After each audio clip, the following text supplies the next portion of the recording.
Nobody wants to have kids anymore, said someone or a lot of people about our generations. Well, today's video we're going to be watching is literally called Nobody Wants to Have Kids Anymore. Link to the original video down in the description below. If you like the conversations and discussions and commentary we have here on this channel, consider subscribing. With that all being said, please get your keyboards ready because I want to hear your thoughts on the matter in the description below. Or in the description, in the comments. What am I crazy? Is this the loony house? Let's get into it. The end of the Second World War resulted in a massive spike in fertility across the world that gave rise to the largest generation in history, the aptly named baby boomers. Soldiers returned home young, dumb, and full of patriotic spirit. And especially here in America, this family-centered growth coincided with what many believed to be the golden age of capitalism. Homes were cheap, the free market was providing newfangled products to consume, jobs could provide a stable and comfortable living, and the only thing left to do was get busy starting a family. But okay, so he hasn't mentioned this. I haven't seen this video again. I've never watched the videos until I record them.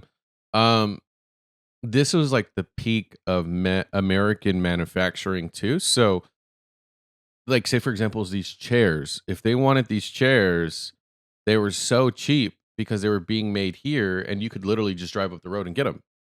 I mean, nowadays you can still drive up the road and get them, but all of them are being shipped from overseas. So there was just so much wealth and manufacturing capabilities and savings concentrated on the continent of the Americas, more specifically, North America. So it's like there was just so much concentrated wealth, a lot of money, and things were cheap. So it's like, what do you think is going to happen? It's just the perfect time to be alive, unironically. Now, this sounds like such a rose-tinted version of history that borders on being inaccurate, but that doesn't actually matter. Today, we are dealing with expensive homes, overconsumption of disposable consumer junk, and jobs that are extremely insecure. So naturally, the most pressing question for governments around the world is how to make people make babies again? Childcare is now more expensive than rent for working families and is costing the economy more than $122 billion a year. Their childcare expenses from their income taxes. That's a first. Which, say what you say about Trump. People, I don't want to get political, but I just want to say, unironically, the good things that Democrats try to push this last election literally took from Trump's platform, which was no tips, doing tax cuts for families, which kind of sucks. And you're probably thinking, oh, well, why do you care? Or like, oh, well, you're just in it because you're glazing or whatever. I don't have any kids, so unironically, none of that applies to me. So ultimately, I don't care, but it's still a good thing, right? What is the biggest thing that needs to change here in South Korea to make this more appealing for women? Starting next year, South Korea will pay a childcare allowance of around $530 to Jesus. parents with newborns. The biggest issue in 20 years will be population collapse. Not explosion, collapse. An uncontrolled population decline is a very concerning issue that will have serious impacts on all of us who are planning to live for more than the next 20 years. But it's important to distinguish between people who are concerned about what a population decline represents and people who are concerned about not having a ready stream of available labor produced for them. They may sound similar, but there are two very distinct solutions depending on how you look at the problem or if you even consider. Well, again, this is I do think you need to clarify. It's Western, a lot of Western and more developed countries. So okay, so like Asian developed countries. So this is happening to like. Is it weird to say modern countries? But yes, that's kind of what this issue is, which I'm not going to say what some of these solutions are, but I do want to point out, isn't it funny that the whole green movement, the whole eco-friendly stuff was like, we got to stop having kids. There's too many of us on the planet. And so then all these modern countries decided, you know what, let's cut back on having kids, stuff like that. But then all these other countries who don't care about the environment were like, let's have more kids and let's even pollute the world even more. So this whole notion of like protecting the planet was kind of ironic considering how much we had to do versus other countries that didn't have to do anything. And if anything, made the whole situation worse. consider it a problem at all. To see why, we need to clear up some history. The exact cause of the 1950s baby boom was not as simple as people just returning home from war and getting to it. The easiest way to see this is that there was no baby boom after the First World War. In fact, after 1918 and a brief dip during the Spanish flu, birth rates dropped to levels very similar to today, which kind of goes against the narrative. If you paid any attention to general media coverage of population collapse, you have probably been told that this is an entirely modern phenomenon caused by, well, whatever problem with the modern world you want to pick. But that's not entirely accurate. In fact, the fertility rate back here was actually worse than it looks. To understand why, you need to understand two numbers: the fertility rate, normally expressed in the number of births per woman, and also the replacement rate. The replacement rate is how many children the average woman needs to have to maintain the population. Today in America and most other high-income countries, that number is about 2.1 children per woman. The 2 is because the population is naturally split 50-50 between men and women. So to account for that, the average woman needs to have 2 children. And the 0.1 is because tragically, some children don't make it to adulthood where they could potentially have children of their own. Now, everybody from politicians across the political spectrum to your weird uncle at Thanksgiving has been paying strangely close attention to national and global fertility rates. But what gets less attention is that the replacement rate is variable too, and it has also been declining. Back in the 1920s, so you don't need to have as many kids to replace the population. But at the same time, it's like, I think that I don't know if he's going to talk about this, but it's not the same for every country. I think that's the issue too. That's like the bigger issue, right? It's not the same, but we're talking about the US, so let's focus on the US. People needed to have more than 3 children on average just to maintain the population. Jesus The Christ. mortality rate was much higher than it is today. 3 kids? That means that the population back here was actually declining faster than it is today. All in the age before modern contraceptives, widespread women in the workforce, the breakdown of family values, or whatever else is blamed for our current population trends. The other explanation for the baby boom was that the post-World War II economy was just so good that starting a family was easy. But the Roaring '20s were also a highly prosperous post-war economy, and yet people were having a lot fewer babies. The birth rate Well, I don't want to be like, well, technically, the issue with the Roaring '20s was the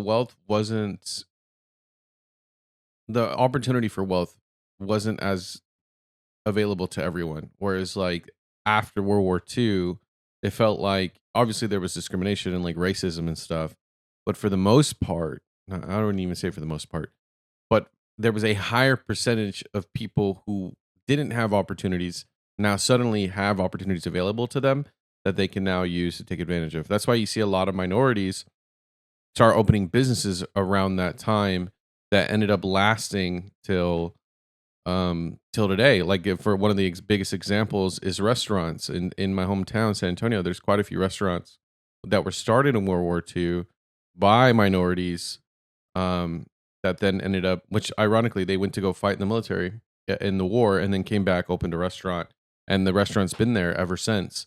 I believe one of them is no, that's not the one I was thinking of. I was going to say something. I was going to say a restaurant, but I was like, no, that's not the same one. There's actually an old restaurant that's like been rebuilt several times. I don't know if they count that, but it was back. God, I got to look it up. Maybe we'll find a video on it, but it was like back since like the railroad days. It's one of the first restaurants ever built in that area. So it was just really, really, really funny. But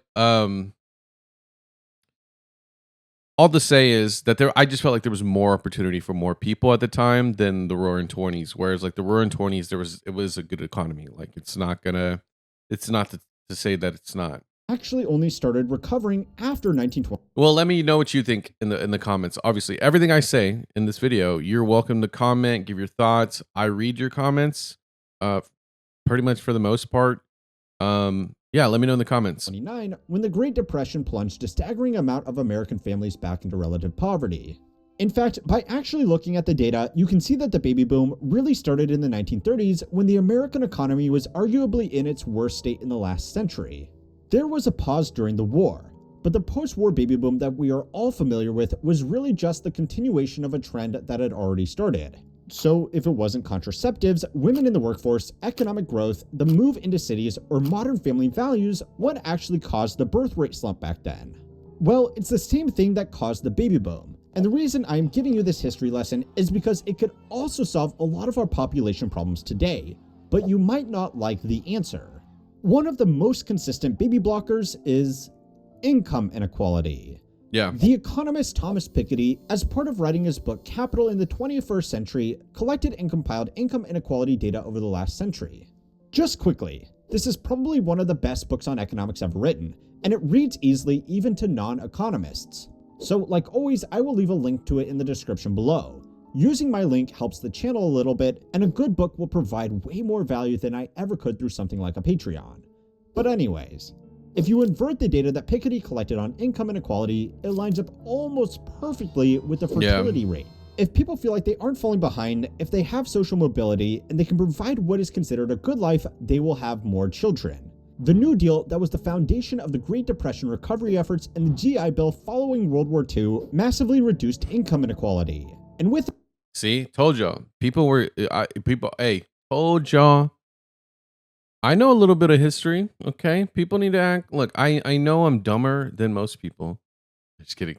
I know up here, like, I don't really care about things, but I know about this. Now, granted, I grew up in a very military city. San Antonio, okay? So there's like 3 military bases. It feels like everybody and their mother is in the military over there. So it's just, yes, that's what I'm saying. I was right about the opportunities, okay? So now I'm gonna be right about everything. I don't know. I just wanted to rub it in everybody's faces, okay? the babies flowed. But this is a big problem because, yes, people in power want to avoid a population crunch, but not like that. So it's time to learn how money works to find out how to make people make babies without, giving them too much. This week's video is sponsored by Beam. Yeah, the min-maxing of childbirth. But I wonder if he's going to talk about, so one of the solutions that America is trying to do in a lot of Western countries, I haven't seen Asia do this, is what Western countries are doing is we're importing cheap labor that then would end up having kids because they will be incentivized to have citizens here, right? I think it's a terrible idea because you're having, in a lot of cases, cultures that are incompatible with Western culture, and if anything, are just opposed to, like, they're ideologically opposed to Western culture. So it's, I don't know if that's the strategy people need to do. I don't think it's a great idea. But there's a lot of ways to do it, but ultimately we just need to get more money. Beam is all about helping you sleep better, feel better, and perform at your best with high-quality wellness products. Their best-selling Dream Powder is a nighttime blend designed to help you fall asleep faster and wake up refreshed. It's crafted with natural ingredients like melatonin, magnesium, and L-theanine to support deep, restful sleep. And here's the best part. In a customer survey, 92% of people who used the Dream Powder said it helped them get higher quality sleep. The ingredients themselves are backed by clinical research for their potential benefits in promoting restful sleep. I've been using it for a couple weeks now before bed, and it's made going to sleep a lot easier. I fall asleep instead of spending hours on Reddit, and I wake up the next morning feeling refreshed. Oh, see, that's how you know this guy's a psychopath, spending hours on Reddit. Plus, it tastes like a delicious cup of hot cocoa, so it actually feels like a treat. Oh, that looks really thick. I personally like the chocolate peanut butter flavor, and it comes with 30 servings, so it works out to roughly $2.30 a serving when you subscribe and save. Not bad. And if you want to try it out, you can use my code for up to 35% off. That's 35% off. I might low-key try this. So the only issue though I have with stuff like this, just in my opinion, is so when you take melatonin, it kind of messes you up because then you need it to sleep, or you need to start taking more of it because your body produces less of it, right? Like it's kind of like the more you use it, the worse it's for you. You're only supposed to use it when you really need it. I wonder if this product is the same way, because I've felt like melatonin doesn't work for me anymore, or I need to take a lot, and I really don't want to do that. And so I haven't taken melatonin in a long time, but something like this, if it doesn't have the negative effects of melatonin, then I would probably try it. Subscriptions and 18% off one-time purchases. Head over to shopbeam.com/howmanyworks to check it out. For most of human history, our population has been pretty much stagnant. Based on archaeological records, the average population growth rate for the 10,000 years between the dawn of human civilization and the Industrial Revolution was just 0.04%. Generation to generation, it was barely enough to register. And even then, there were significant setbacks like the Black Plague, which wiped out between a quarter and half of all people. We need to find a video on the Black Plague. People don't understand how crazy that was. It just killed a lot of the world. Like people don't there's like a whole culture, aesthetic, lore world to like books and stuff solely based on the Black Plague or the Black Death, like the whole plague doctor aesthetic. I low-key would love a video game based on that stuff because there's just so much crazy stuff that happened in the Black Death.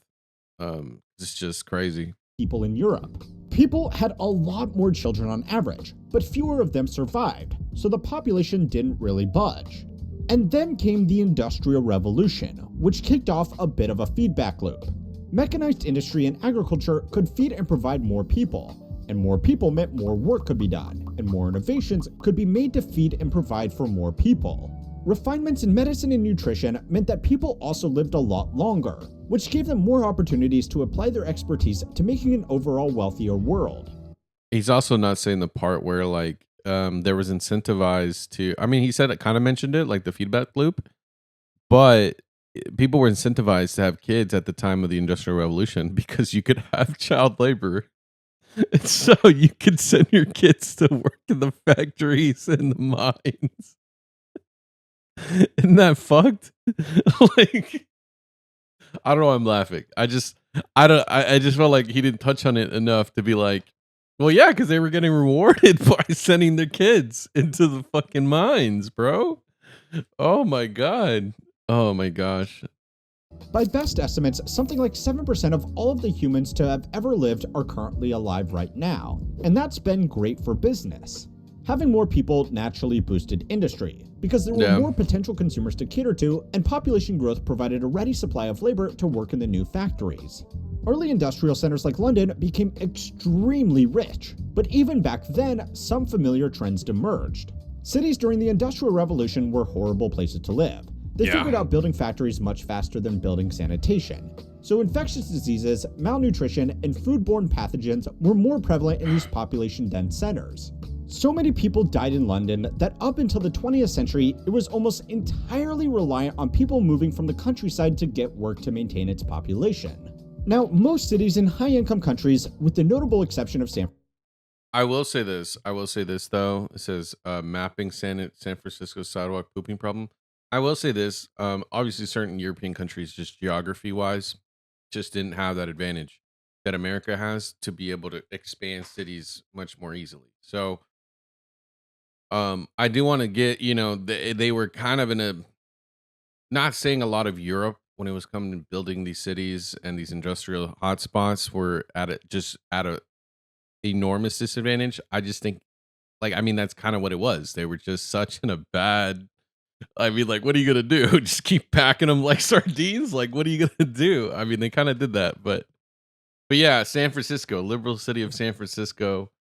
You know, your rainbow colored dreams where people shit on the sidewalks.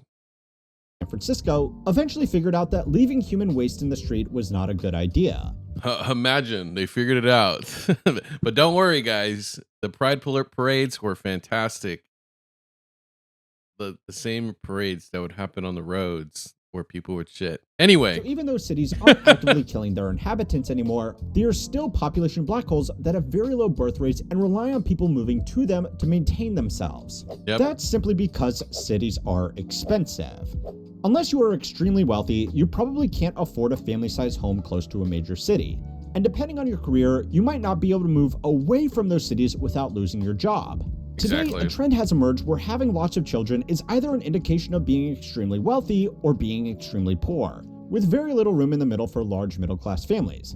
And the irony is, it's actually, this is very true in America. It feels like, I mean, poor families have always had a lot of kids, just because whether it's bad education, poor decision making, or because it's just created more opportunity for people to contribute. contribute towards a household. At least that's the reason for Mexicans, my culture, to have kids. It's like more people can you have in the home, the more people can work.